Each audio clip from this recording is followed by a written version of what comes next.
Welcome to day 14 of learning Japanese. క్యోవా కరదా నుబుబు నో బెంక్యోషిమాషో. ఈ రోజు మనం బాడీ పార్ట్స్ ని జాపనీస్ లో ఎలా పిలుస్తారో నేర్చుకుందాం. ఫస్ట్ వచ్చేసి హెడ్ తలని, హెడ్ ని అతామ అంటారు, అతామ. ఓకే.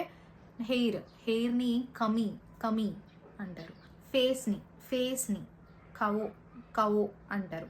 కవో అంటే ఫేస్ అన్నమాట. నెక్స్ట్ వచ్చేసి ఐస్ ని మే అంటారు, మే. ఇయర్స్ ని మిమి అంటారు. నోస్ ని హన అంటారు. మౌత్ ని కుచి అంటారు. టంగ్ ని షిత అంటారు. ఓకేనా. పన్ను టూత్ ని హ అంటారు. నెక్ ని కుబి అంటారు. షోల్డర్ ని కథ అంటారు. చేతిని హ్యాండ్ ని తే అంటారు.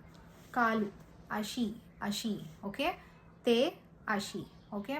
చేతిని తే అంటారు కదా. ఫింగర్స్ ని యుబి అంటారు. ఓకేనా. పొట్టని ఒనక అంటారు. ఓకేనా. సో ఇది బాడీ పార్ట్స్ కి సంబంధించిన వొకాబులరీ. నేర్చుకోండి. నిన్న నాకు నెట్వర్క్ ఇష్యూస్ వల్ల నేను వీడియో అప్లోడ్ చేయలేకపోయాను. సో మరిన్ని వీడియోస్ కోసం లైక్ చేసి ఫాలో అయిపోండి. బాయ్.